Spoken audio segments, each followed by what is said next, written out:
Good evening and welcome to CM Performing Arts Center's online live speaker series, CM Spotlight. I'm your host, Tim Pappalardo. Thank you so much for joining me this evening.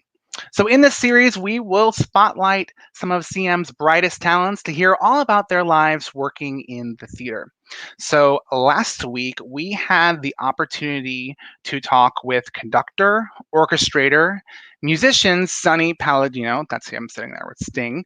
If you missed the talk, you can view it on CM's Facebook or YouTube channel. And in a few moments, we will be talking with jazz and pop vocalist Jane Monheit. So I have a job to do every week. I come to you on this program, and I have to ask you to consider donating to CM Performing Arts Center today. We are a nonprofit organization, and during this time, because we cannot hold performances, we just simply don't have income coming in our doors. So we have our online programs, CM Spotlight, this program, and another program, CM Live, and those are the ways that we are asking for people's support. So we are doing a GoFundMe campaign. So I would ask you today to kindly consider donating to our incredible, amazing organization. And we need your help. Do you see right there? It says we have currently raised $12,000, a goal of $50,000. We have a very long way to go, and we need your help. The organization depends on you, and we are asking you today to kindly consider donating. So you can go to cmpac.com/donate, and it will bring you to this GoFundMe page. So that link again is cmpac.com/donate. We thank you in advance for any type of donation that you can make. Any dollar helps. It really, really does. So as a reminder, we have another fantastic, fabulous program. It is called CM Live, and this week it is hosted by a Disney, I would say a Disney fanatic, and maybe a guy, well, he just came off of a performing contract with Disney Cruise Lines. You know him. His name is Anthony Arpino. Let's bring him on. Hey, Anthony, how are you doing? Hello there, Tim. I'm doing well. How are you? I'm doing very, very well. It's a rainy day today. I've had some time inside. I've been preparing for this interview. And do you know that today is the 9th anniversary of the International Jazz Day? I didn't know that. That is incredible. It's today. So what a perfect person to have on. I mean, you couldn't get it any better. We have the best person today to talk to, and including you. So thank you so much for being here. So CM Cabaret, it's tomorrow, May 1st, and you're hosting. And this week it is all about Disney. There are so many Disney songs. There are a ton of Disney songs. The Disney songbook is huge, and you have some incredible composers. You have Alan Menken, you have Elton John, Tim Rice, you have the list goes on and on. There's some incredible music that Disney has produced. So, what songs are we going to hear tomorrow? Can you give us a little bit of a hint? Sure. Just a couple you might hear. You might hear Colors of the Wind. You might hear Out There. Almost there. A couple of other ones. So we have a really, really good different selection of songs, from classic Disney songs that you've heard before and some new ones that are just joined the Disney songbook. I absolutely loved your promo video where you were laying in bed and you were wearing the Olaf costume, and they're like, Anthony, you need to host this cabaret. And then the bed sheet pulls over, and there's you standing in your Olaf costume. I'm ready. I was ready. You know, our house is filled with like a ton of useless Disney stuff, but it comes in handy for specifically things like this. So you never know when you look to your left and there's an Olaf onesie sitting there, and you're like, "This is perfect. Let's pop this on and let's go." And it's like, and you're at dinner, and it's like, Exactly. Yep. You know, Mickey's sitting next to you. You know, you have a Mickey lamp sitting in. So Disney stuff everywhere. I remember Terry Brennan gave me a hint. She's a CM community member, and she told me that in the Disney store, and then also like at Disney World, that you can find all these little hidden Mickeys. Absolutely. Yeah. So all of the Disney Imagineers, when they're making the rides, when they're making pretty much everything, you can find them in Disney movies. You can find them all over the place. They kind of some of them are inconspicuous and some of them are just plain right there for you to see, but they put in little Mickey heads everywhere. And the cool thing is there are some also other Disney characters scattered around. Like in the Haunted Mansion, there's a cool like abstract Donald on one of the chairs. So it's everywhere, but the Mickeys are a big thing. I would love to imagine that that's how your house is. Absolutely, yeah. You never know where there's a Mickey behind the door or laying on someone's bed, or you never know. There's Mickeys everywhere. So, Anthony, give me the details. When and where can people join the broadcast? Awesome. So tomorrow night at 8 p.m., right here on Facebook or also on Instagram, on CM, the CM page, you will find a link to the live. And join us at 8 o'clock. You click on the link and we'll be right there for you. So what a great way to kick off May. It is May 1st tomorrow. Absolutely. This is how we're kicking off May with Disney. So I also want to remind everybody that this program and your program, these are all the hidden message, the hidden Mickey in this is that we are here to raise money for CM. That's what our task is to do. So absolutely. I would ask viewers, and I would ask you, Anthony, when you're talking about it, it's like a cabaret piano bar. It's a virtual tip. If you want to tip that performer, go to CM's page, cmpac.com/donate. You'll bring it to the GoFundMe page, and you can give a virtual tip. Absolutely. Any amount will help. Any amount of Disney dollars you have, cash them on in, and this way we can keep bringing you live Broadway quality entertainment for years to come. I love the puns. I love the Disney puns. So we will also see you in a couple of weeks when we do our cruise ship panel, and I'm looking forward to seeing tomorrow's broadcast. Absolutely. Thank you so much, Tim. Awesome. Thank you for being here. Absolutely. Thank you. Thanks. So as we are doing a live interview, if you have questions for Jane, which I think I forgot to tell her, but she now knows, that if you have questions for Jane, you can put it into the Facebook or the YouTube comment section, which I think is over there, and I will bring it into the broadcast. So please, if you have a question for Jane, be a part of the interview. We'd love to have you be a part of it. So let's get this spotlight underway. I'm looking at notes here, looking back and forth, and it's moving. So Jane Monheit is from Oakdale, New York. She grew up in a musical family. Her aunt, her grandmother were both professional singers. Her childhood summers were spent at USDAN Summer Camp for the Arts, for which she received a distinguished alumni award. Other notables who received that award: Natalie Portman, Mariah Carey, Taylor Dane. Throughout the years at public schools, she studied the clarinet, music theory, and performed in theatrical productions both at school and with her local community theater group. She studied music, studied voice at the Manhattan School of Music, and graduated with honors in 1999. She also received the William H. Borden Award for Outstanding Accomplishments in Jazz. At age 20, she became the first runner-up of the 1988 Monk Institute's vocal competition behind the late, great Terry Thornton. Soon after, she released her debut album, which I think I absolutely love the title, and I'm scrolling down trying to find the picture here. It is, I'll just say it because I can't find it. It is Never Neverland, and if you look, I'm going to throw up all the albums that she has done. There are a lot of albums, and she won.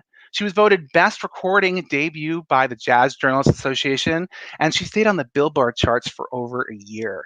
Since then, she has created over a dozen of acclaimed albums, and today, like I mentioned with Anthony, she performed on the 9th anniversary of the International Jazz Day, and I have that performance, and I want to show you just a little bit of it. over the rainbow, way up high, there is a land that I heard of once in a lullaby. Somewhere over the rainbow, the skies are blue, and the dreams that you dare to dream really do come true. So please welcome Grammy-nominated jazz and pop vocalist, CM alumna, Jane Monheit. Hi. Hi, Jane. How are you doing? I'm good. How are you? Thank you for having me. Thank you so much for being here. I really appreciate you taking the time on this very special Ninth anniversary of the International Jazz Day. Yeah, Jazz Day is a really neat thing because it's so huge of an event. It's a little different this year. Clearly, we all made videos at home and sent them in.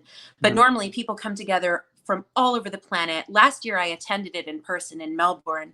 This year, it was scheduled for Cape Town. And then there are corresponding events all over the planet. So it's a huge thing and, massive honor to be a part of it, of course. I mean, the performances were. I watched all the way through today from 3 o'clock on. I was like, wait, did I double book her? Is she going to be on at the same time No, as I my talk? recorded it last week. It was so. I mean, it was a beautiful performance, and the whole day was just amazing to see that it was. And because of the fact that it wasn't in one location, so many people got to see it. Yeah, I wasn't able to watch today because my son is doing online schooling. So I'm going to have to catch up with it, unfortunately, not in real time, because clearly a little dude's education had to come first today. So you were teacher Jane. Well, it's funny. We really did homeschool until my son was 8 years old. My husband, Rick Montalbano, is my drummer. So we toured all over with kiddo and homeschooled him. But now, we're clearly doing it again because of COVID, and math is a lot different now. There's Ricky. The CM community, everybody knows Ricky very well. We've been together since we were 20 years old. So he's attended many, many productions there. You went to the Manhattan School of Music, so that's where you met there? Yeah, that's where we met. Yeah. Fantastic. And you're like, I think you should be my drummer and my husband. Yeah, like both things work for me. No, it really all just came together supernaturally. We actually played together before we ever spoke because it was a part of a school ensemble, So it wasn't like one of us hired the other one for a gig. We were put together in a class. And then we just loved playing together and instantly started dating, and everything happened supernaturally, and it just was meant to be on both sides. So it's been awesome. That's awesome. Yeah. You both have the same life, which is that you're performers, meaning that someone's not like a lawyer and is stuck at home or is stuck in one location. You guys are traveling together and performing together. Yeah, I mean, not quite right now because my son, now that he's older, my son is going to be 12 next week. So now that he's in middle school and going to be in high school, he's in real school.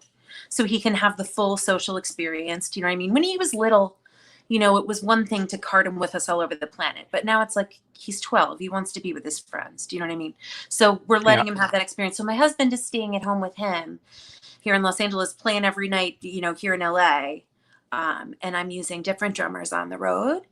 Mm-hmm. But yeah, the whole thing's been a really interesting experience, having the whole family we're kind of bohemian. We don't have any real schedule. It's like, yeah. So do you have a schedule now that you've been social distancing? Yes. Now, for the first time in our lives, we have a schedule.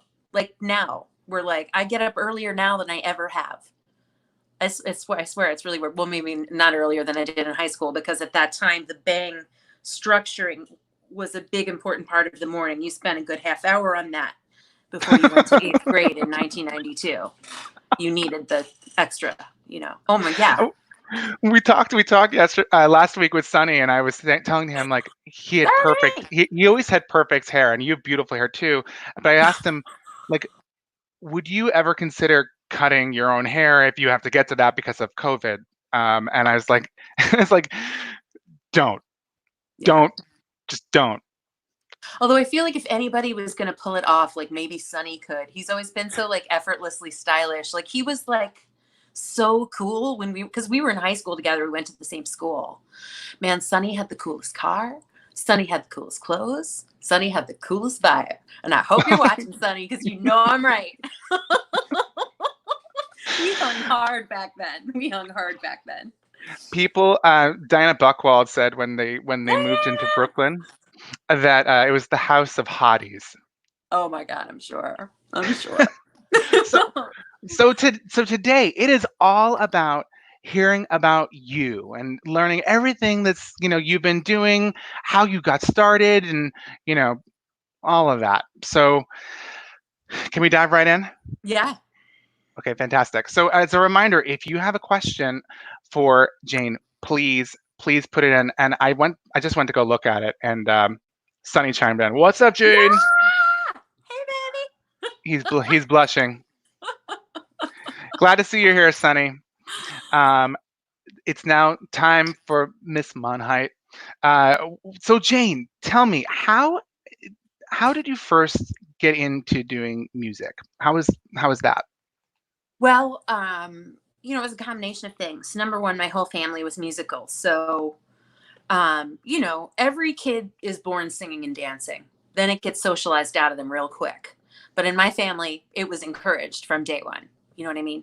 So I was doing all those things. And then, it was Long Island in the 80s and the 90s. I mean, we had unbelievable music departments in our schools there then, at that time.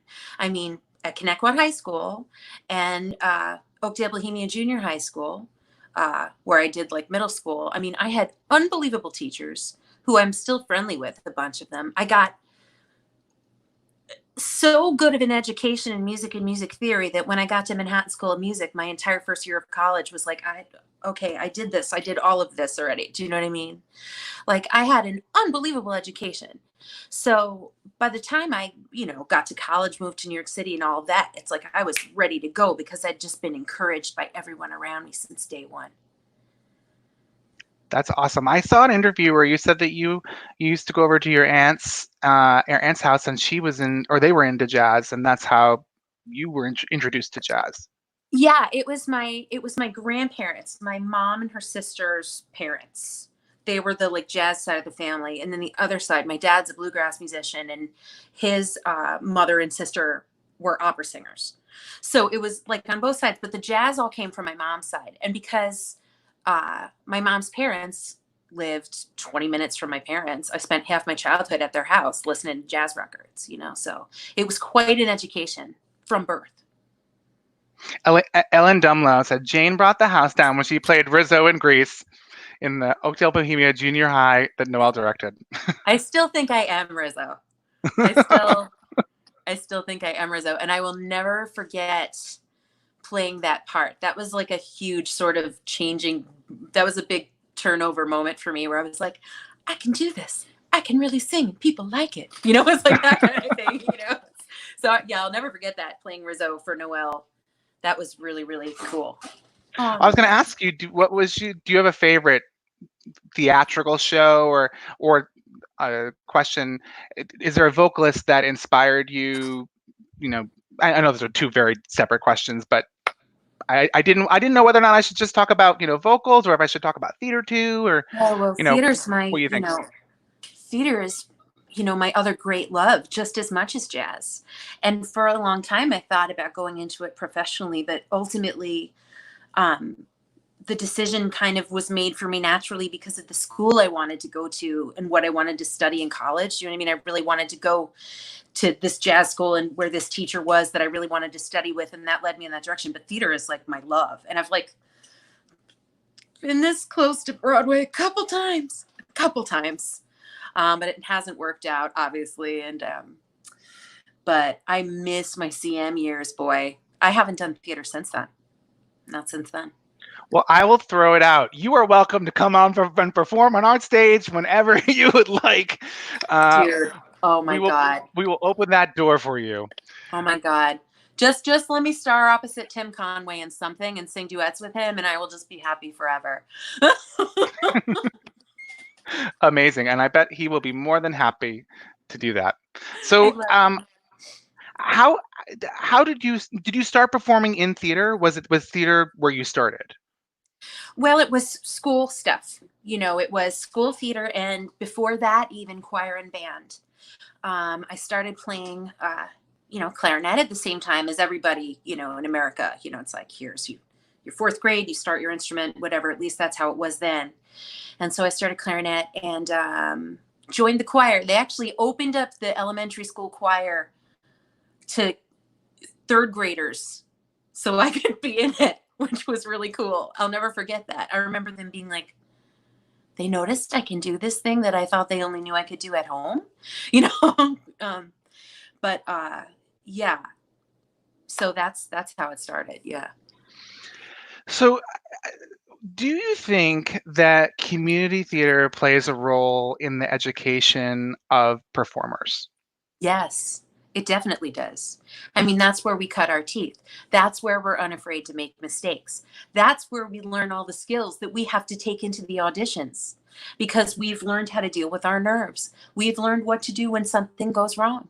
Do you know what I mean? We take all of that with us.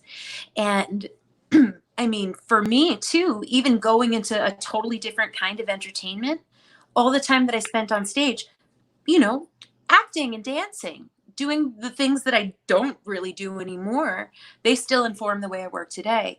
So my time working with you guys was just a massive learning experience, especially because like during the main time when I was doing shows with you guys, it was my summers off from college.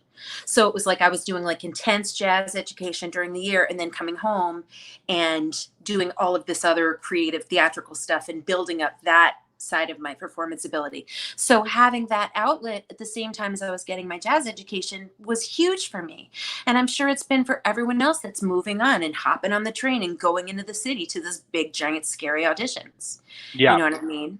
It's so important that we have this foundation, this like safe place to learn, to screw up and to grow and to go back to, you know what I mean? To always have to go back to, One of my questions was going to be, because jazz music is supposed to be, sometimes soothing, relaxing, emotion driven, and to captivate the audience. So I can only imagine as a performer trying to convey that message, but being completely like freaking out that, that you want to sound as amazing as possible, but you need to give this very cool and calm, attitude. That was difficult for me when I was younger. Now that I'm older, I've sort of let go of any kind of notions of who I need to be as a jazz vocalist. Like I don't fit myself into a mold anymore. Like if I get on stage and I'm nervous, I'll just be like, oh my God, you guys, I'm so freaking nervous. Do you know what I mean? Like I just like to be honest about things like that. Now I find it to be a lot easier for me. I've never been one of the sort of divas who could like sort of get on stage and have the perfect persona. Do you know what I mean? I'm more likely to get up there and be like, you guys, I'm screwed up right now. Can we just like laugh about Star Wars for a minute and then I'll sing this ballad? Okay. So I sort of like to take that approach these days and just be kind of super real about everything, It's a great approach. And you know what? Honesty is real. It's real. Yeah. And I don't know, this music is such a real part of my life. You know what I mean? It's not, for so many people, this music represents like a certain kind of mood or an ambiance. Do you know what I mean? Or like, romance, or like what you come home to at the end of the day, or like a beautiful place you love to go. Jazz symbolizes all of these ideas. But for me, it's my whole life. It's cooking dinner while my kid's screaming at Fortnite in the other room. Do you know what I mean? It's like Ella's in the background while I'm scooping litter box, and it makes everything better. Do you know what I mean? So it's like for me to get on stage and just be like a goofy mom kind of works for me. Although back in the day, I was definitely much more sophisticated. Mm-hmm. Hmm. I was going to ask. I was going to ask you later. What does the name Ella Fitzgerald mean to you? Well, she's my hero, my ultimate. I mean, when I was growing up, kids, all the other kids were going home from school and playing outside. They'd like meet in a huge group in the neighborhood and be riding bikes and going crazy. And I was singing along to my Ella records for hours every day after school. That's what I did. That or my musical theater recordings or, other jazz vocalists. So I was going home and, as we say, shedding every day, listening to those Ella records. And I don't know where I'd be without that particular time spent. Because I learned so much of my repertoire early on from her. And she just affected my musical sensibility in such a deep way, because Ella was never about being pretty or being like some sex symbol or sounding the most gorgeous or doing the most rhapsodic vocally gymnastic stuff. Ella swung her ass off, sang with honesty and meaning and like no extra drama. Like she wasn't about her evening gowns. She was about her musical substance. And so for me to learn that lesson early on was very important, because it's very easy for me to go in the fluffier direction. Do you know what I mean? Like, yeah. I could have easily ended up focusing too hard on sequins if I didn't have that kind of foundation, is what I'm saying, Got it. But I have to tell you, I have seen you in a sequin dress and you look fantastic. Beautiful. I have so many questions that are later on in the thing, but I'm gonna ask you it now, because part of being a musician is also about advertising and about advertising yourself and getting people to know you. I said, did you know that you were gonna have to be a model in order to be a jazz singer? No. In fact, look at you. You're gorgeous. Oh, it's a lot of makeup and Photoshop and stuff, and that one's old. That one is, that last one was recent, but that one is 12 years old. That one's from last summer. But that one's from maybe like 6 or 7 years ago. But and that's Michael Kanan, the best accompanist in the universe. I love Mikey. He's the best human. But yeah, no, I was 100% unprepared for that. In fact, a huge part of why I was excited to go into jazz is because I thought that wasn't going to be a part of it. I've never been a thin person ever. Okay, I've had like a couple moments where like I really managed to like sort of do it, but it was like a miserable experience. For the majority of my life, I've been a very happy size 12. I am right now. I will be probably forever. Do you know what I mean? Mm-hmm. And oh my goodness, my phone's at 10%. This is bad news. Get that plug. No. Do you have a plug? Goodness. I don't. I have to like yell at my husband to bring me a plug. Is that okay? Can I do that? Yeah, go ahead. Rick, I need a charger. My phone's dying and I'm live. Okay. Amazing. But anyway, or is there one like let me look in a drawer while I'm talking to you. So anyway, yeah. So, and I've always been very confident about my shape, and I've never had a problem with myself. And, I've been many sizes bigger than that and many sizes smaller than that as well. And, what matters most to me is that when I'm at my optimal health, I'm a size 12. Little did I know that in my 20s, yeah, that dress, I still own that dress. Actually, that dress is a size 16. Dress is in my closet right now. Little did I know that when I started singing in my 20s, that was going to be the greatest sin in the universe, that my dress size was in double digits. God forbid. So you know what I mean? And I was like so pissed off. And this was way before body positivity. And my husband is saving the day with a charger. Thank you. Ricky, we talked about you earlier, as you are a friend of the CM community. We'll bring him up. We'll bring him up again. And that great picture of you and me from the event last October is up on the thing. He can't look because he's plugging me in. Saving the day, checking it out on the LA side of things. But yeah, so all hell broke loose about my weight. Everyone was like, every single article that anyone would write about my music opened up with like the Rubenesque, full-figured Jane Monheit. And it's just like, you suck it.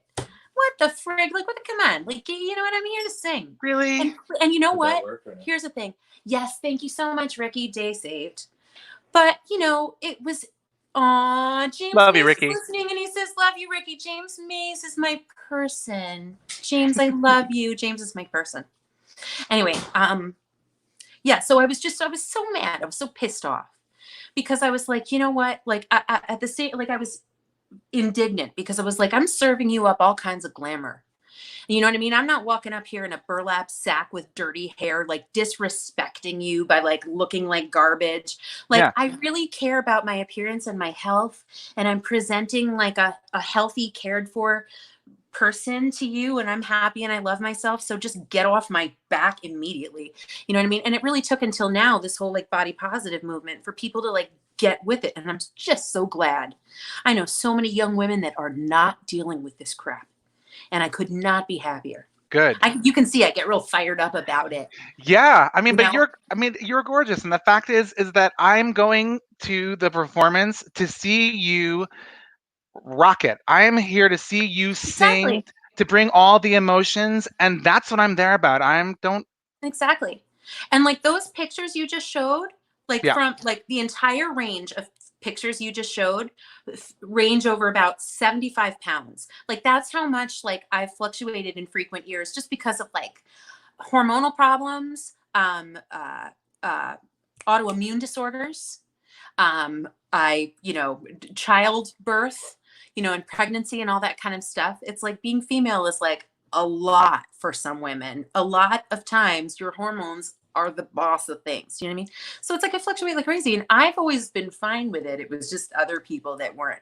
So the fact that now we're in this like body positive moment, and this whole like Tess Holiday awesomeness is happening, I couldn't be more psyched. I couldn't be more psyched about it, really. Well, you've always been beautiful, Jane. Thank you, Tim. Don't let anyone tell you otherwise. And they can try, but then normally I've got really like long acrylic nails, and they'll go right in their eye sockets if they try it. I saw your Instagram. You're like, hey, something's going on right now, and I'm on my way somewhere, but you just have to see. Look at these tips. Look at these. I know, they're so silly, and they're such a silly thing to spend on, but they bring me real joy. They're just this stupid frivolity that brings me real happiness. I don't know why. And they're strong as hell. You can use those suckers for screwdrivers. I do it all the time. You can use them for all kinds of tools. I pry shit. Recording artist and handy woman, but Jane Monheit. You don't have to worry about breaking one. You can really like use them for stuff. You can. Amazing. So I had to bring you back to CM. A really quick question, because is there a favorite moment you have from working at CM? Yes, big time. Were you in West Side Story with me? That's my example. Okay, I'm going to let you tell. I couldn't remember which ones we did together because I did so many shows over there. Oh my God. Okay, West Side Story. We're doing the Dream Ballet, which should have never been taken. I don't want to talk about the new Broadway production, but anyway, we just won't. But anyway, we're doing the Dream Ballet, and I'm playing Consuela. So I'm singing Somewhere. There's a Place for Us. In the film, it's Maria Toni vibes, but in the musical, it's Consuela. So the set is built so like coming out from like the proscenium, there's like a little sort of like walkaway bit, like kind of into the audience, like on like stage left, and I'm all the way out, sort of like leaning against like probably a freaking light pole or something like that, like in this, Jane, singing "There's a Place for Us." Right? There's Jane, lean against this pole. Jane, stand up straight, your stomach's sticking out. Oh God, I miss him so much. I miss him so much. And he would tell me things like that. And he knew he could. Like he'd just be like, Jane, come on. You know what I mean? And like he's the only one who could like be honest with me about anything. I miss him so much. But anyway, I'm just glad he got to know my son. Anyway. But so it's a dream ballet. So what do you need for a dream ballet? You need some stage fog, right? So everybody went a little too crazy with the stage fog that night, and we set off all the alarms in the theater. And oh my God, we're in this theater at LaSalle. It's not very big. And good Lord, the alarms are screaming. And the orchestra keeps going. John Griffin was assistant directing with Noel, and he was basically like in charge. And I can't see the conductor of the orchestra. So I'm just way out on this thing on the proscenium, just singing. I can't hear anything except fire alarms. I'm choking on stage fog, which I'm allergic to. And the conductor then has to follow me. We get through the thing. We all go off stage. John Griffin grabs both sides of my face and kisses me on the mouth. Because he was so glad that I kept singing and didn't ruin his show. I mean, I have to tell you, I remember being off stage and let's be honest. That fire alarm went off a couple times. Oh my God. Well, we could not manage that fog in No, that theater. no, Like, we were just trying to use way too much, you know? We got excited about it. I remember being backstage and then like the fire alarm's going off and the orchestra didn't stop. And I remember sitting like, oh my God. And you just kept going. And like someone just said on the side, Mark said, Jane did not miss a beat. It was amazing. Chrissy Renner said it was my favorite moment ever on stage. Look, you guys, I'm starting to cry. These names popping. I'm legitimately starting to cry. Oh my God. Cat Salts. Oh my God. I'm like feeling so nostalgic right now. Oh my God. Look at me all choked up. It was, for someone, for being at a young age, for that to happen, to see that's like theater magic. Right there. That's theater magic. And that's what's so amazing about theater. And what's also so amazing about you, that you just kept going. And it was incredible. It was about us, though, and the vibe that we all had and how much it meant to us. Like, and I remember like how badly we all wanted to really be great for John Griffin too, because we all really looked up to him. He was 2 years older than me because we were in school together, not just Creative Ministries. We were in high school together as well. And we all looked up to him so much and really wanted it to be great for him. And I remember I was thinking about that when I was on stage. I think my parents were there too. And my mom had been in theater and, so I'd been taught, the show must go on. Like my dad had done some theater too. My dad famously played Sky Masterson in high school and his pants split during the crap shooters dance. But that's my father's claim to fame. Amazing. But yeah, I'll never forget that as long as I live. And certainly I still think, I've been touring for over 20 years and I've never had a stage disaster that compares to that ever. Never. So you're ready. You're prepared. Yeah. I've even fallen down on stage and it wasn't as bad as that. I did. I fell down once in Denver. That was fun. I'm graceful and poised. So I also saw in one of the interviews, or maybe it was a performance where you said, you turned to the performer and you're like, I absolutely love your shoes, but I'm not wearing those. I'm wearing flats. I'm a mother. I don't know what that was. Well, there was a period of time where, like, right around when I had my son, where I was wearing flats all the time because, when you're 9 months pregnant, why would you do it to yourself? Yeah. So what does CM mean to you now? Oh man, it's just the greatest memories imaginable. And it's meaningful to me in a huge way to look back. I'm going to start crying again.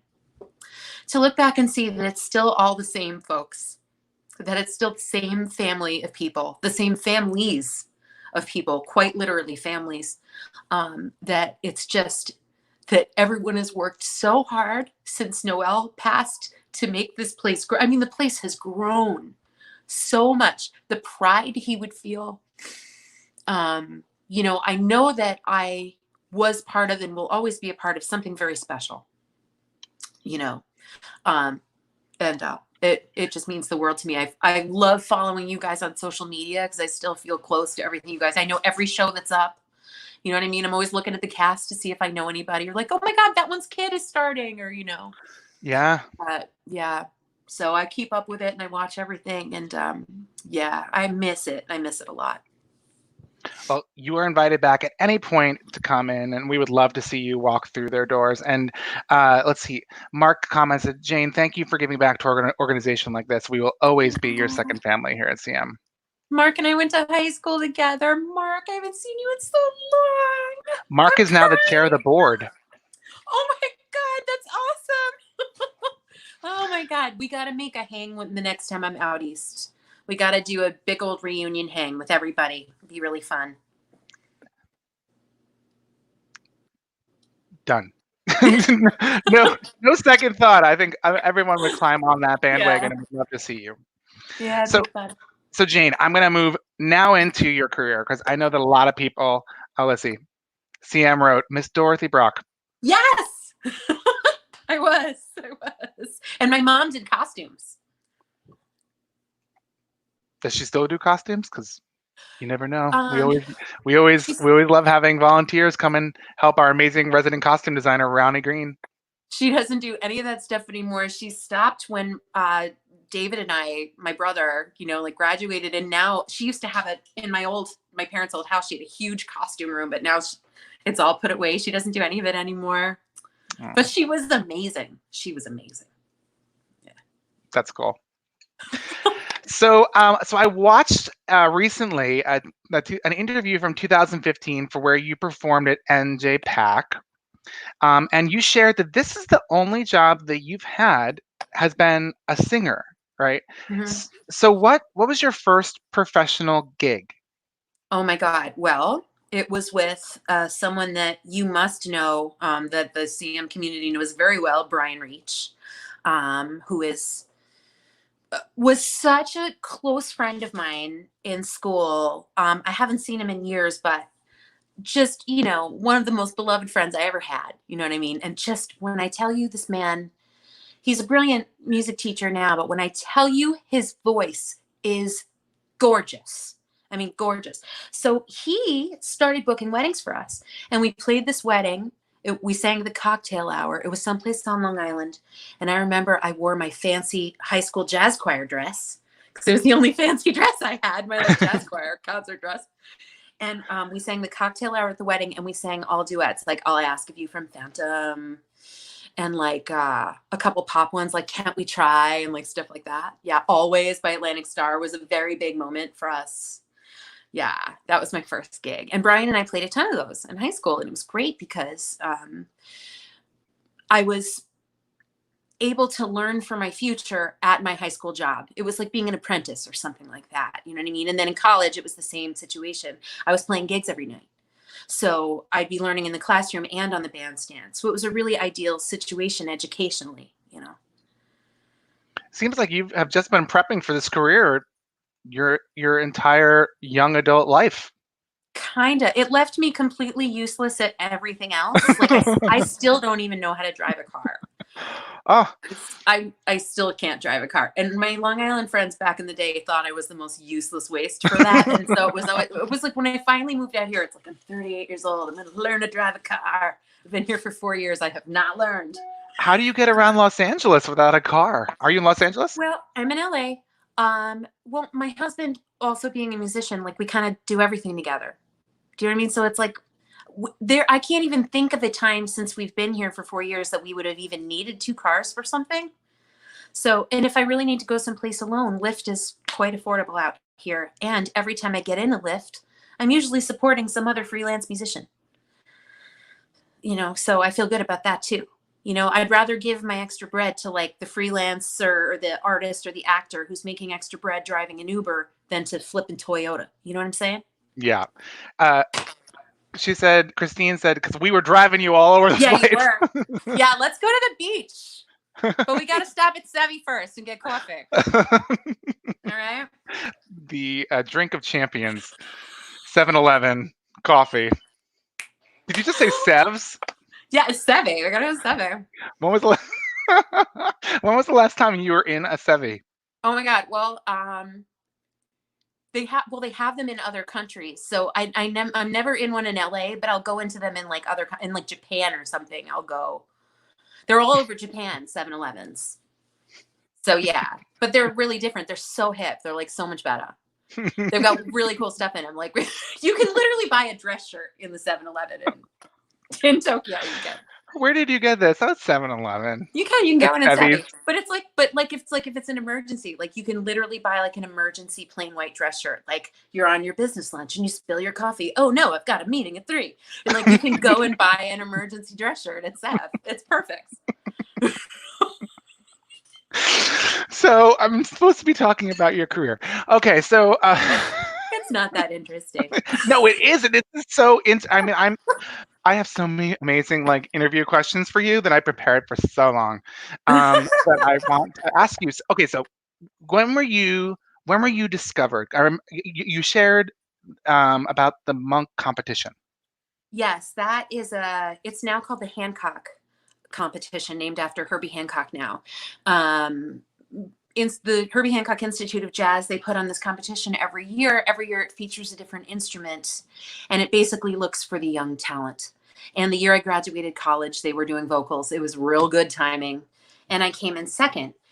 But because that year was the only year ever, they took off the age limit for the competition. They opened it up to more than just students. The woman who won was 63 years old.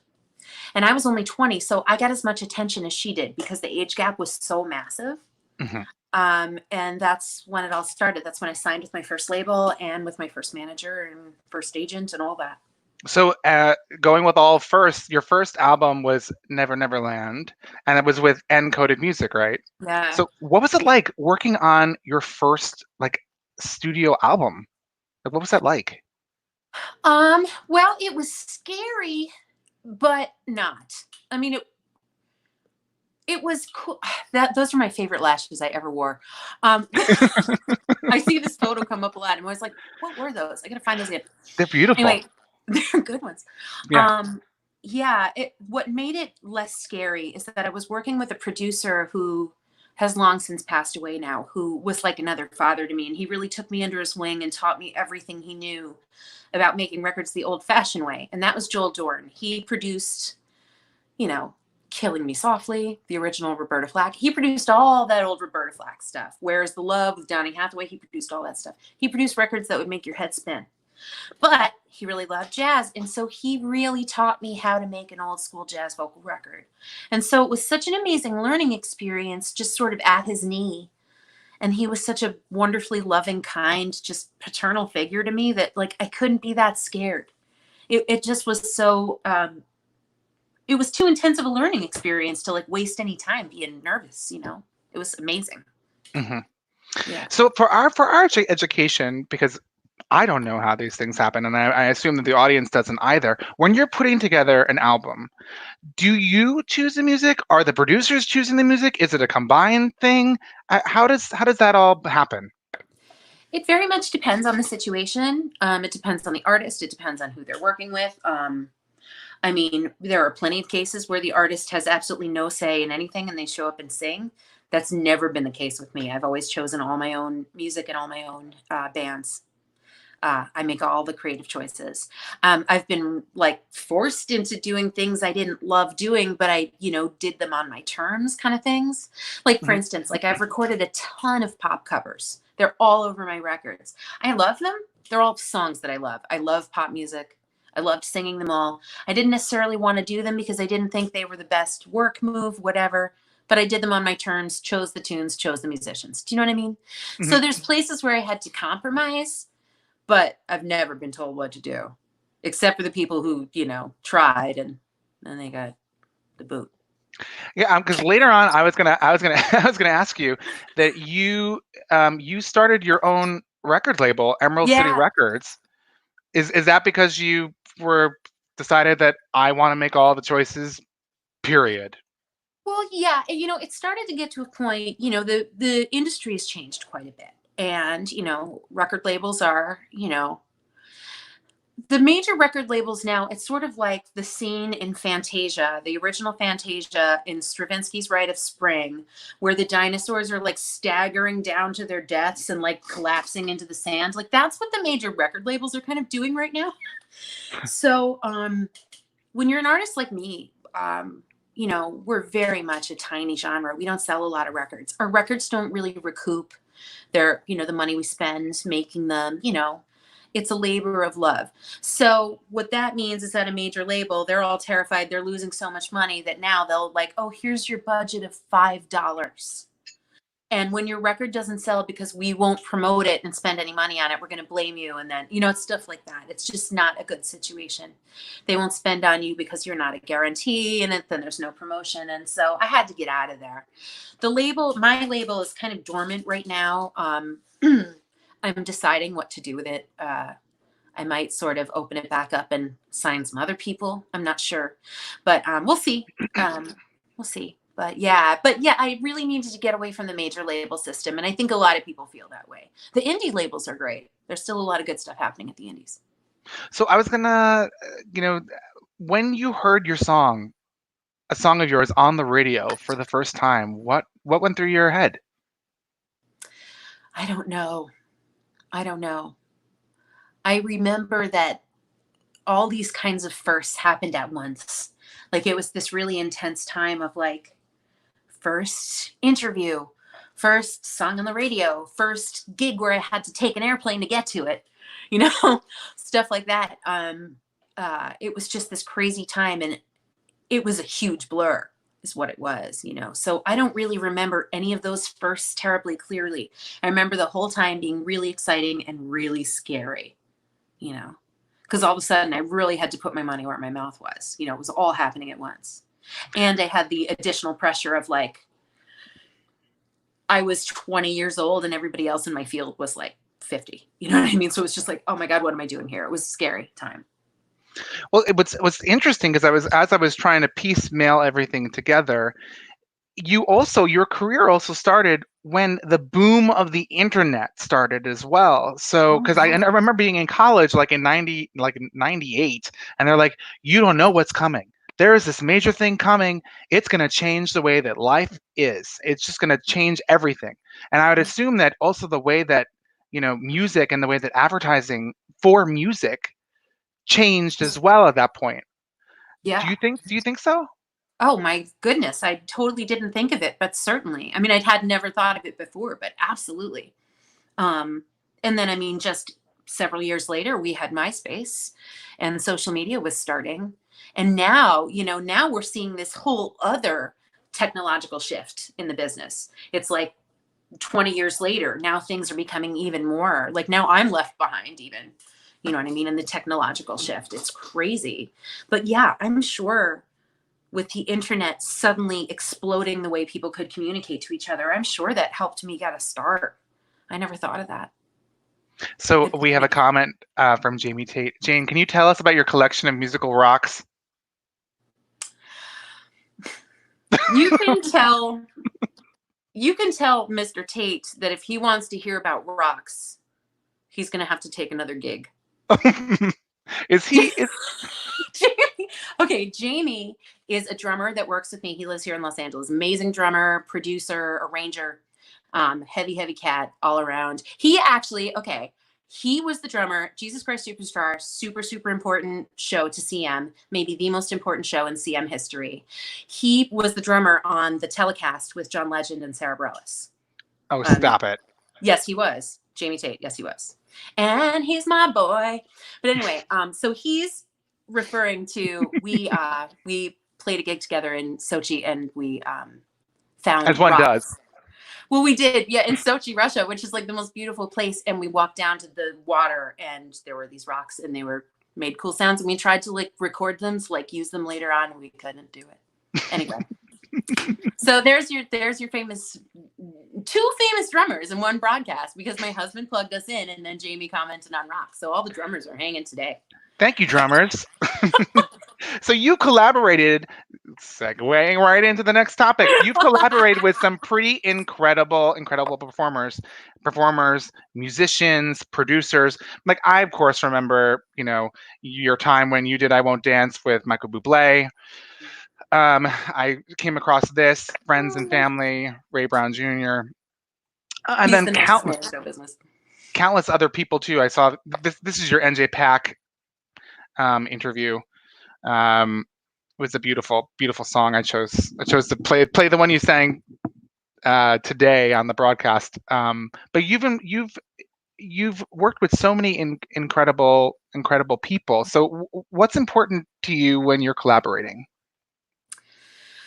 I think the most important thing is, first off, like really showing the gratitude and respect to the other artists that they deserve. You know what I mean? And really listening to them. I think especially with singers, you come into a situation with singers and you're going to be singing a duet, and you tend to be trying to like outdo each other. You tend to be like singing over each other, talking over each other, like who's louder, I want the high part, that kind of thing. It becomes a competition. And so I think the most important thing is to like approach from a place of listening first, and like gratitude and respect. For real. My favorite singers to sing with My two favorite singers on the planet to sing with are Clint Holmes and John Pizzarelli. And with both of them, when we come together and sing, we get softer. Like we come closer together when we sing instead of, going out more, Yeah. Gratitude is the attitude. Ellen chimed in. Ellen, one of the most gorgeous voices in the universe. I love you. So you just mentioned John Pizzarelli. I know that John's father, Bucky Pizzarelli, recently passed away. Yeah, and Mama Jazz- a week later. What? Mama a week later. Oh, no.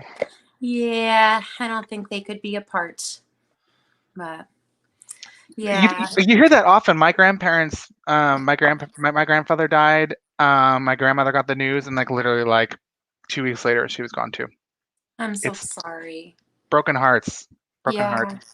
Yeah. So you've traveled across the country. You've traveled across the world. What is the favorite venue, and then what is your least favorite venue? Well, my favorite venue of all time is now closed. But I still talk about it. When people ask me my favorite, I still bring it up because that's how special it was. And it has not been like replaced in my heart yet. Favorite is Mr. Rafina. I mean, it's been gone a long time. This place, Mr. Rafina, it's in Rio de Janeiro. Just a divey little club upstairs from a super fancy restaurant. Like really weird dichotomy, greatest place. But now that place is gone, and like honestly, because it's my home, like my home club, like my place is Birdland. Do you know what I mean? Birdland is like my home. And here in Los Angeles, it's very much Vitello's, Feinstein's at Vitello's. I live around the corner from the place, and it's a wonderful venue. I really love it. Least favorite? I don't have any tea to sip right now. Shade.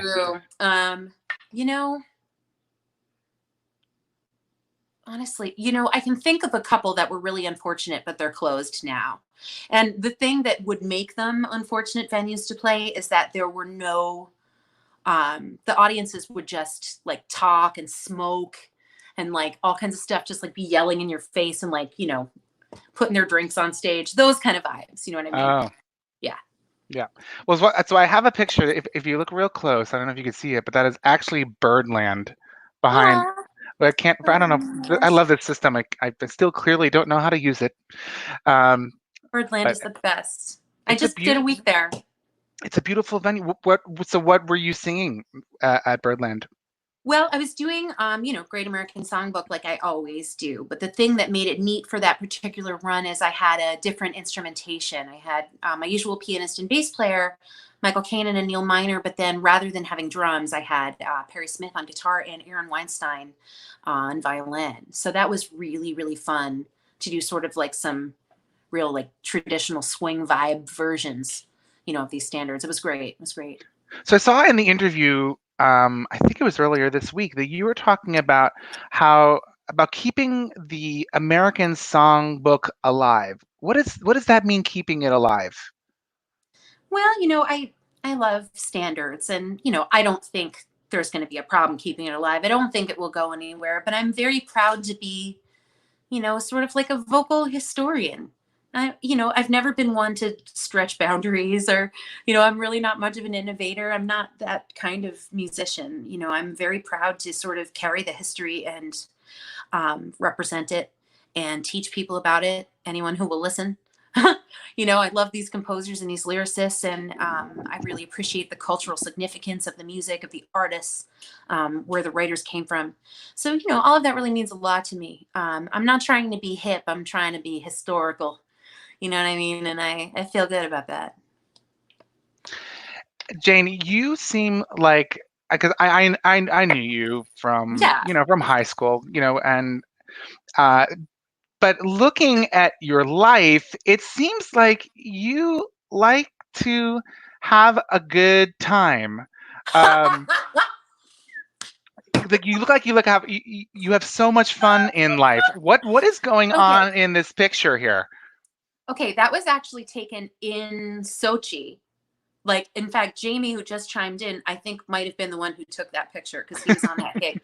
That is very important because I was reenacting the scene in Superman 2 where when he's in the Fortress of Solitude, you know, he puts like the crystal thing from his folks in the thingy, and then the other crystal chamber thing grows, and then he goes in it to give away his powers because he's the whole time he's all like, Lois, we can't be together because he's Superman, which I always thought was just bullshit. Like, if you really want to be with Lois, you could be with Lois. Exactly. Like, You're you Superman. can make your life be whatever you, are you in love with Lois? Then go be with Lois, right? But Yep. exactly. So he had to go and give up his powers. And that's what I was reenacting. I was laughing as I was like, what is going on here? And then I found another picture, which I don't know why. I don't know why you're looking around, like if anyone's listening. You're in Costco, and you're sitting at the Casio. Is it Casio or Yamaha? The Yamaha. You know, the Yamaha sample in, and like. I was playing hysterical. I Dreamed a Dream. I was playing I Dreamed a Dream while my husband filmed me. Oh my God. In I Costco. so want to find this. I so want to find this because it is so funny. You are literally, I mean, like, it just shows how you love life, and just how amazing, you know, that you are living and just and enjoying, you know, everything that you have going. I mean, I do you mind if I play this, Jane? No, go ahead. I mean, I'm looking for it right now. I remember how long ago it was. So do you do performances at Costco often? No, that was the only one because there's always somebody at the piano.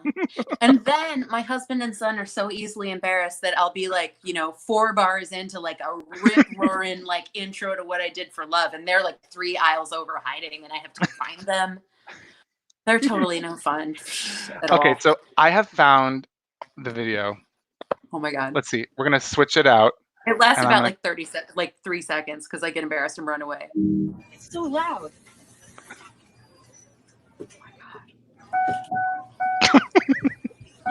Turn it down. How you turn it down? What is happening?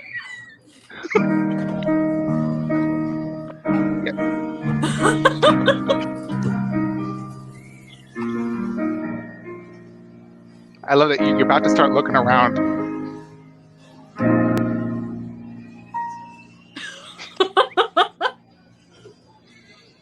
There was a lady behind me. See, there was a lady. Oh my God. Okay. Yeah, that was a good one. Good times. It's very, I mean, but what it shows to me is that you know how to have a good time. That you know how to laugh. You know how to enjoy life. Oh my I try. God. Oh my God, it's so funny. Michael DiPersio, he's chiming in. I love it. Oh my God, Michael DiPersio. Oh my God. LOL. He's gonna be here. We're doing a what we call a name drop episode next week, and next week will be the Craig Boccia, the DiPersios, Bob and Michael, Rob Buchwald. There is And- no way I'm missing this. I I'm watching this so hard, you guys. Oh, and the last one, Frankie Gabriel. Yes. I haven't seen Frankie in 1,000 years. Not since like we did Pippin or something. So they will be here next oh my week. God, look at this line. I cannot wait. Oh my God, I can't wait. But what's so funny when we were I would ask them about the idea. I can't believe I'm talking about this with you during your interview. I wanted to be like, hey, you know, I want to bring you back, but I want to use all your headshots from when you were kids. So good. So if you look close, Craig's is like, he's wearing like the leather jacket. Oh, Craig is like, well, he was the coolest of all of us. I mean, he was our leading player. There's nobody cooler than Craig Boccia. Craig still has magic to do. We just like, I've been, you know, because of you setting this up with me, Tim, I actually found a whole bunch of people on social media from back in the day, and I'm so happy about it. But yeah, I will definitely be tuning in for that next one. I'm so glad that this is an avenue to, you know, open the door and to, you know, bring back memories of, you know, working with us, and then also the family and friends that you had at CM. Oh, dude. And you know, what really is great about CM is that this is happening. It's still happening. There are, you know, we have younger performers who've grown up at CM and are now starring on our main stage, and you know, they're having that CM experience that you had, that we had, and it's really, really magical and really special. Yeah. Depot was my prom date. Yes, Darling I Grayson? was in that group, and Rob was mine. Woo! Rob who? Buchwald? Oh, Buchwald. there he is. Oh, There he is. Rob, Everyone is I love chiming you, in. sweetie. Okay, so oh my goodness, how do I get back? Okay, what is an average day like for you? So now that so you're performing, right? You're traveling on the road, and I saw you were doing a Christmas concert in December, right? This past year. I did a tour, yeah, Christmas you did tour. a tour, and I saw your schedule. The one I just did was even crazier. The one my right goodness. before quarantine was nuts. The week before quarantine started, I had a 3-week tour leading up to March 12th. I got home on March 12th, like hours before LAX shut down. And that tour was the crazy tour. Like I had 4 shows in like Connecticut, upstate New York in 4 days. Then went to New York and did the 10-show Birdland runs. That was like 14 shows in about 9 days. And then flew to Austria, did a big band hit in Austria, flew all the way back to Florida, landed at 5:30 in the afternoon in Orlando, and had a show in Melbourne at 7:30, which is like, we didn't make it in time. Then the next day flew to Naples, Florida, played there. Then the next day flew to Russia, rehearsed in Moscow. The next day played a show in St. Petersburg, Russia, and then flew home to LA. So I'm doing stuff like that all the time. That's kind of the norm in jazz. So that's a normal. Oh my goodness. That's kind of normal, yeah. Because we don't really have tour routing like in pop. You know, you look at a pop stars tour and all the cities are like in a nice row.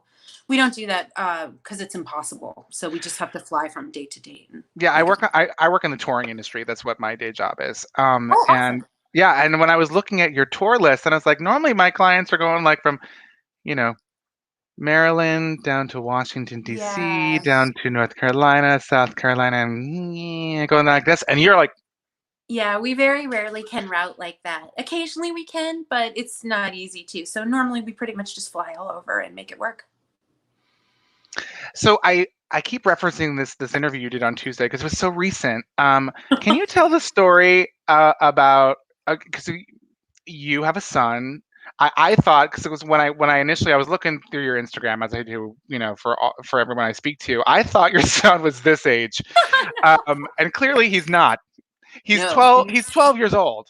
Right? Yeah, he's 12 next week, and he's like 5'4". He's much bigger than he is in that picture, but yeah. So you were what happened this week? You were making dinner for him, right? Oh, I was making dinner for him, and I never sing in the house. I don't live in a house. I live in an apartment. So I never sing in here because I don't want to disturb the neighbors. You know what I mean? But I started singing in my kitchen, and I hear from my son's bedroom, "Mom, stop singing." And I was like,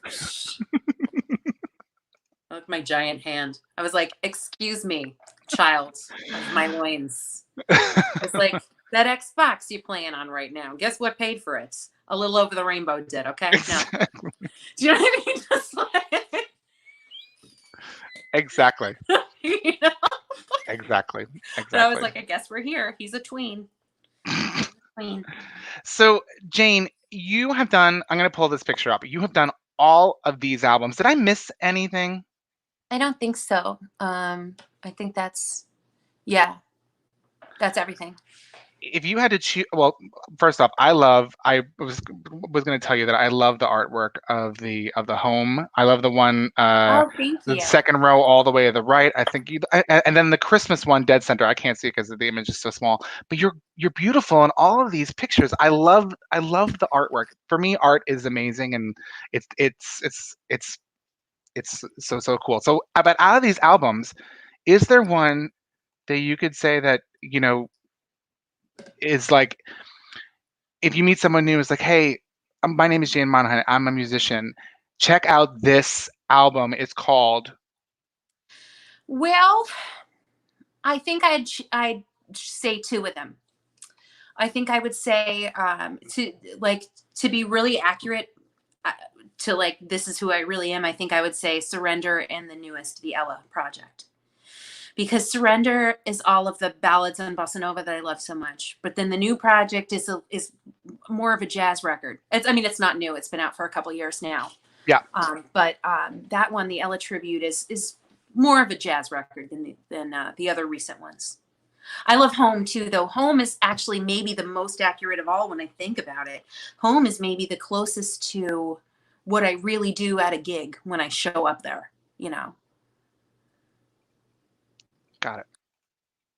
I mean, it's the amount of, I can only imagine the amount of hours rehearsal in order to produce all of these and to produce them extremely well.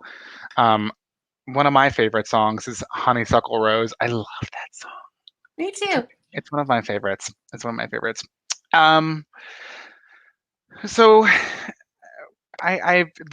we've been talking literally for an hour and 20 minutes, and I thank you so much for hour and 12 minutes, so much for your time and hearing all about it. I find it absolutely so interesting. So again, to people in the community, if you have a question for Jane, now is the time to pop that question in, and we will throw that in because we are coming very close to the end of our interview. So Jane, what inspires you to continue singing?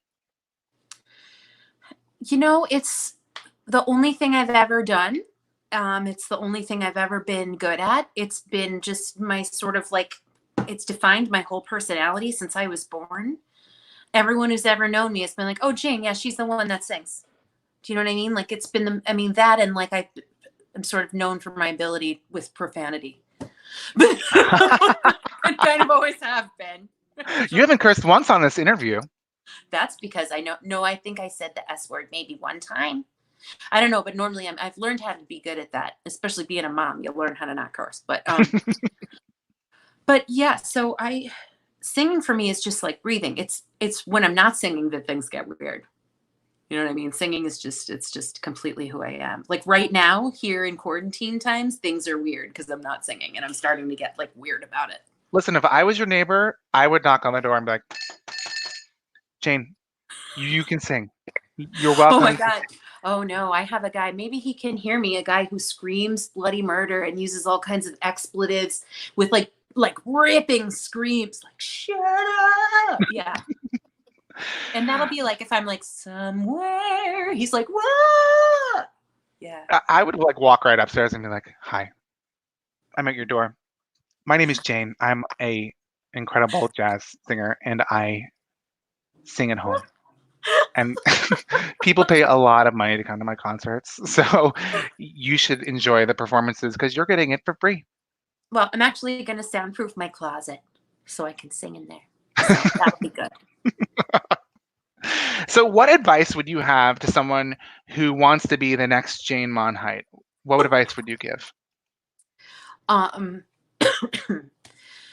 Forget everything you ever thought being a quote unquote jazz singer is, and hang out with the instrumentalists and learn everything they know. Boom. So when you're not, no, but you know what I mean? Because I meet so many people where there's this whole perception of what a jazz singer is. And it's oh, well, if I dress the part and I have the right looking microphone, then I don't need to put any work in to be a great musician. I just put on an evening gown and gloves, right? Then I just sing the song and it's jazz. No, it ain't. You know what I mean? So it's throw all that away and, get your butt in the woodshed, as we say, and practice and really learn the craft. And, hanging out with instrumentalists is a really good way to do that. It is. You learn a lot. Hanging with people on different instruments than your own. But yeah, that's my advice, is throw away the sequins till you have your theory together. That is great advice. Yeah. Listen, everybody, great advice from Jane Monheit. So, but you are also giving advice to individuals right now. You have a Win Vocal Lessons with Jane Monheit competition, right? Going on? Yeah, this is the third one I've done with our second sponsor. A couple times I've had just different friends come to me, friends who are older than us, who are patrons of the arts. Actually, no, one's younger than us. Patrons of the arts, who've come to me and said, okay, I want to pay for this many voice lessons. Go find some people. So I've run these competitions, and then I can just give out all of these lessons. It's amazing because of the generosity of this sponsor. I'm choosing, let me see, this time is 4 winners for 5 lessons each. And I'm announcing the winner on Monday, May 4th. The competition's already been open for a month, but there's a few more days. And you can send literally any recording of yourself. It could be like a phone voice memo. It doesn't matter what it is, a video, anything, old or new, to Jane Monheit lessons@gmail.com. And if you get it in by Sunday afternoon, you'll be considered. And the winners will announce on Instagram on Monday. So the link is right here, right at the bottom of the page. That's amazing to have a vocal lesson with you. But also is that if people, you submit and you don't win, but you still want to have vocal lessons with Jane, you can totally do that, right? You can go to Jane's website. Yeah, if you just send me an email there, I use that email for booking voice lessons. Yeah. And I teach all the time, all over the planet, because I teach via Skype. So you can book with me pretty much anytime from anywhere. That's amazing. Yeah, it's really cool. That is really cool. Guess who I had a lesson with today? Who? Jane Monheit. She gave me pointers on my voice, and I sound so much better now. Amazing. That's really, that's really cool that the people have access to you in that regard, and the fact is they're getting years of amazing training and experience, and it will be completely invaluable. It's like the Visa card experience. Like, you can only get it with Jane. I mean, it's truth. It's truth. So when you're not performing, Jane, what are you doing? Lately, I mean, honestly, when I'm home, I'm sort of like, I'm happiest when I'm being super domestic. So it's like, I'm never not in my kitchen or, covered with cat and dog hair. And, that's my happy place. So I know it's like 5 minutes after we're done with this interview, I'll already have an apron on. You know what I mean? So that's pretty much what I'm doing, is just being a domestic goddess every moment that I can. Amazing. What is on your apron? Oh, well, there's one that I've been wearing in a couple Instagram pictures that has bad words on it. But I have a lot of aprons. But the current quest is to find the perfect Golden Girls apron. I'm working on that right now. Looking for it. Haven't found one yet. Looking everywhere. Haven't found it yet. Yes, right? Exactly. Well, you can always design your own. I know. Maybe I should. I have a sewing machine. That should be my next COVID project. Oh my God, that would be amazing. Amazing. So Jane, what is Jane Monheit's motto?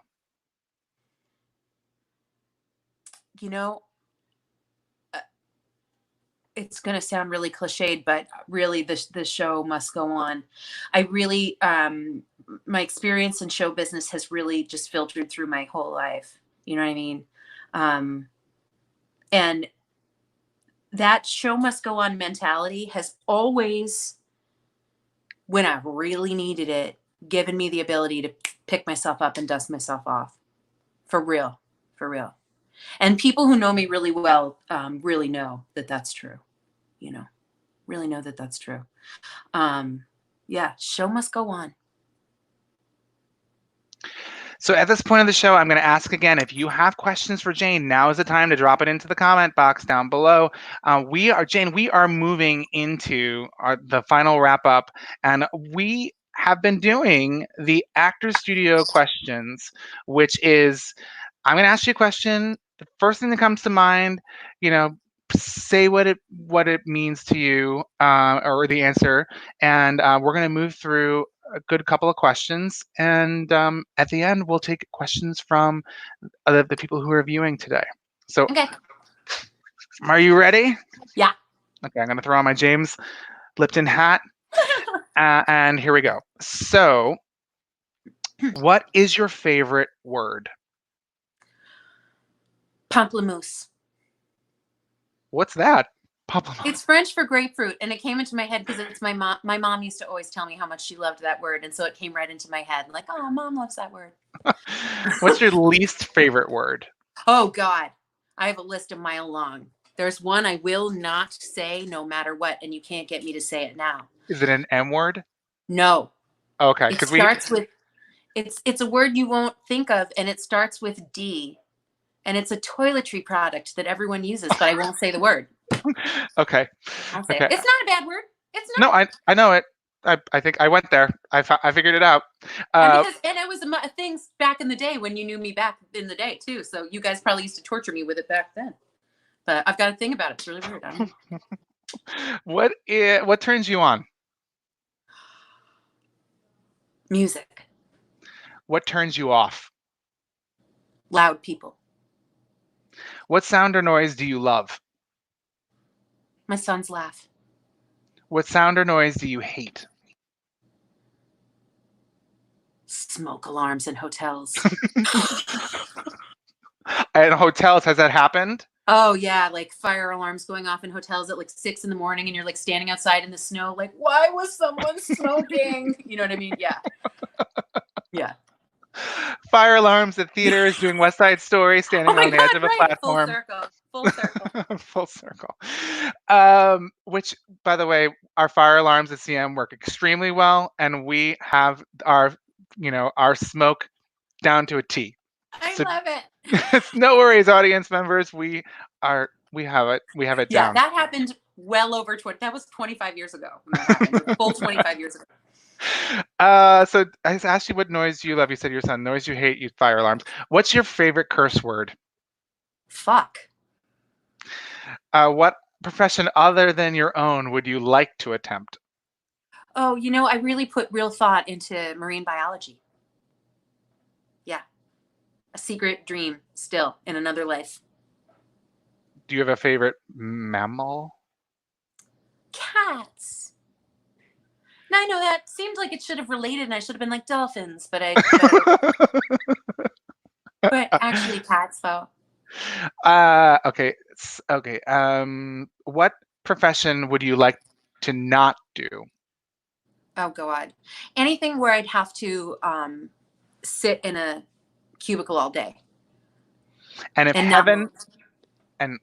and if heaven exists, what would you like to hear God say when you walk in the pearly gates? Welcome to the jam session. For real, yeah. So we are going to move over to the questions section. We have a couple of questions that have come in. So Jane, from Darlene Grayson, what celebrity would you love to meet? Your mouth like this. Oh my God. Who is Darlene? I know. You know who I would die the most? I think I would just fall apart if I got a chance to like really talk to them is Bernadette Peters. That's the person that I couldn't deal is Bernadette Peters. Yeah. Why Bernadette Peters? Because she's my hero. Just when I tell you I worship the ground she walks on. And she's just one of my hugest influences too. Even though I sing in a different genre, the way that she interprets lyrics influences me every time I open my mouth to sing. So yeah, I would lose my mind if I got to talk to her. I got to work with Bernadette Peters at the 2015 Tony Awards. I was her talent escort. So I spent the whole day with her and her assistant, literally from 9 a.m. until 5 p.m. Then she went back to go get dressed. And then I met her off of red carpet. And I'm standing there like, this lady is gorgeous. Tell me she was so nice. Uber nice. She was so nice. I have a Bernadette Peters story. Again. I have a Bernadette Peters story. Do you want to hear it? Yes. Okay, so Bernadette, because she's a Broadway star, she gets jewelry loaned to her, like really beautiful, beautiful earrings and a necklace. So Bernadette, because she's a Broadway star, she is not going to go down in the escalator. So it was at Radio City. She's not going to get on the elevator to go down to the elevator level to walk under the stage to come up because she was making her entrance from stage left because she was a presenter. That's where the presenters enter stage left.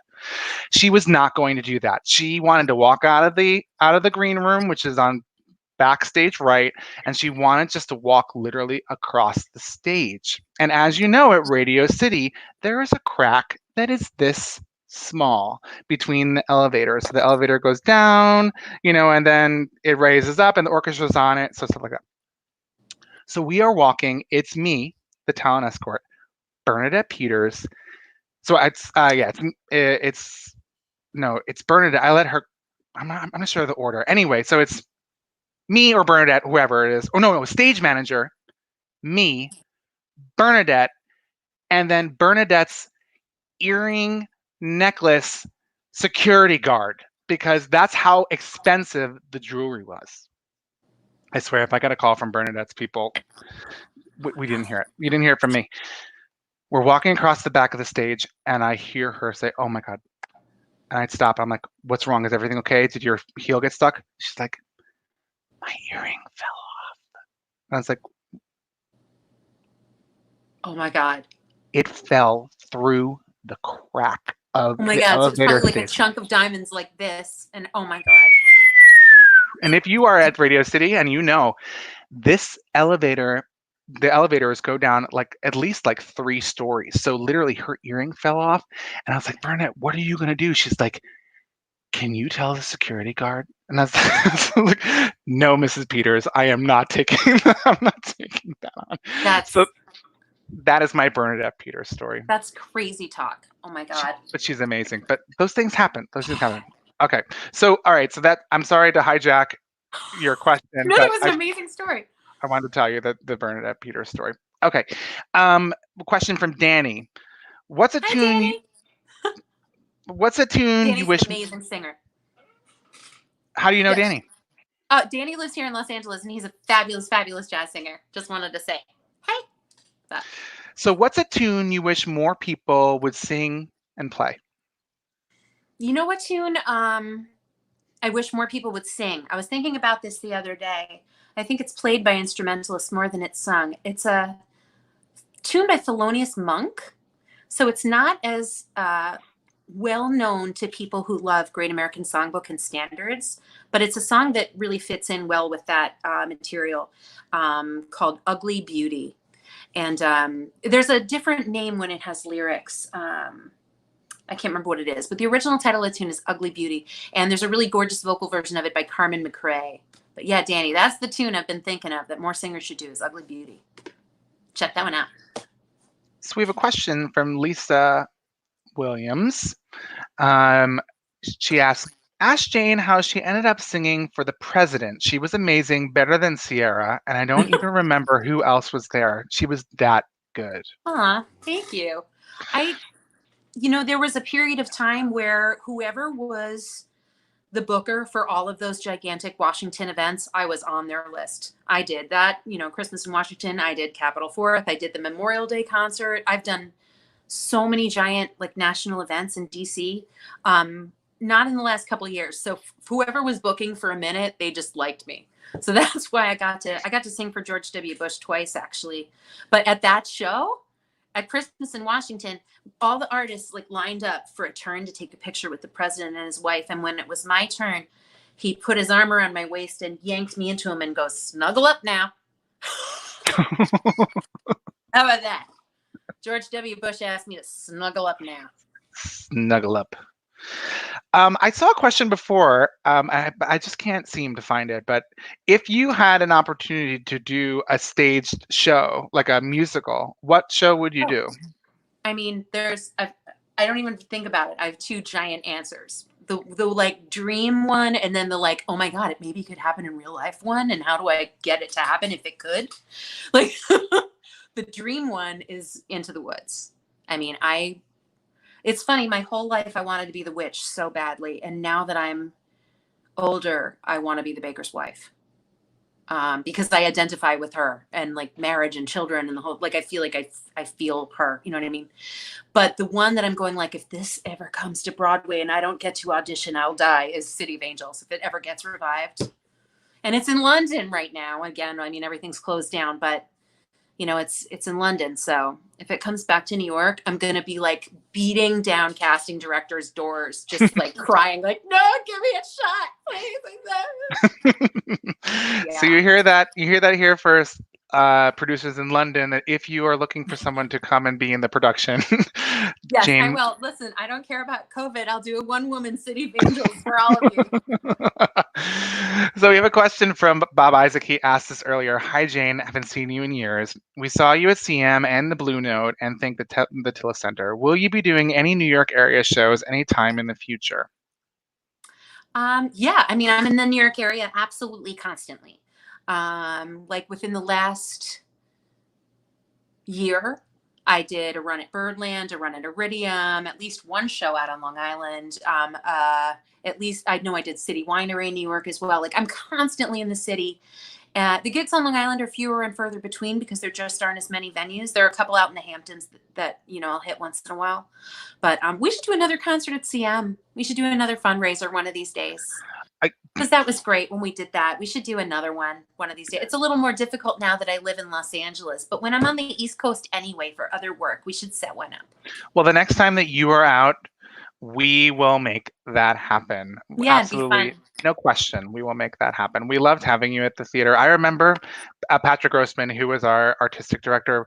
It was so important to him that the backstage green room area was just perfect for you. I remember it was all, you guys had everything so beautiful. We had the best time. So we have done. Marco says done. Yes. Yes. And then you can do your driveway duet with Christine. Yes. We should get all the CM ladies like all up together to do a giant like all lady choir of like I Know Him So Well and just like bring the house down. I love all these creative ideas, and we have it on video and it now exists that we will be calling Jane and be like, Jane, do you remember when you said that you wanted to do this thing with all these ladies and all on the stage? Like, hell yeah, sign me up. Well, we will definitely do that. Let's see. Brandon said he never had me clean the theater so much from when you came. I think I read that right. Really sweet. Yeah. And Darlene Grayson said she's there. Aww, so Darlene, I love you. So Jane, thank you so much for spending. Mark says, when does she want to join the board? Twist my arm. Seriously, twist my arm. Yes, City of Angels. Are you in too? Okay, you're in. Let's do what you don't know about women together. It'll be awesome. Would you come to CM and do a City of Angels concert version? Oh my God. I mean, if there's a way, I would do anything with you guys. It's just a question of being able to make it happen and getting out there. You know what I mean? There's nothing I wouldn't do with you guys. It's only just harder because I live here, Yeah. But yeah. Absolutely. But when I'm like already on the East Coast for other things, it's like we should do stuff because then nobody has to buy plane tickets. I hear you. I hear you. We are musician salaries too. Exactly. Well, we are a nonprofit, Jane, and any way to help us save money or even raise money is important. Definitely. So, Jane, thank you so much for spending the evening with us here at CM. We love that you are. That you are a part of our community, that you are showcasing the best of what CM is, and just want to say thank you for being such an amazing performer, being such an amazing person, and for spending the evening with us tonight. Well, thank you. I had so much fun. This was awesome. Oh my God. I'm gonna use that. I'm not doing the dishes. Jane Monheit told me that I was awesome, so you can do the dishes. That's what's going to happen in about 20 minutes. So, ladies and gentlemen, CM alumni, the beautiful Jane Monheit. Thank you so much, Tim. Thank you. So, ladies and gentlemen, Jane Monheit, we've had so many amazing talks. Robert Anthony Jones, a whole slew of incredible people. And I just want to say, on behalf of the organization, thank you to everybody who has been a part of CM Spotlight. So coming up next week, we will be talking. Oh my God, Jane, are you still here? Jane, are you still here? I'm still here. I wanted to ask you one question. I forgot. I wanted to ask you a question, and this is really, really important. This image shows this year that you were streamed 5.4 million times. You were listened to by 1.2 million viewers in 79 countries. Seeing something like this figure by, I think, Spotify, right? What does this mean to you? Well, to be completely honest, seeing that right now means a lot to me because, being sort of really separated from my work for the last, month and a half, having all of my shows canceled, it's been really sad. And I've been really missing singing and being on stage and talking to all the people and the whole thing. And seeing this just sort of connected me back to it and reminded me, and I'm getting choked up, and I'm grateful for the listeners, man. And I can't wait to get back out there to them. For real. I miss it. We will be there waiting for you. Okay, I'm not gonna close the show, I promise. Okay, I'll be back. All right, so next up on CM Spotlight, we talked about it earlier with Jane. We are doing Name Drop the Boys with Boccia, Buchwald, Persio, and Gabriel. Following that interview, following the week, we will have Michael Carbonaro here, actor, magician, and producer.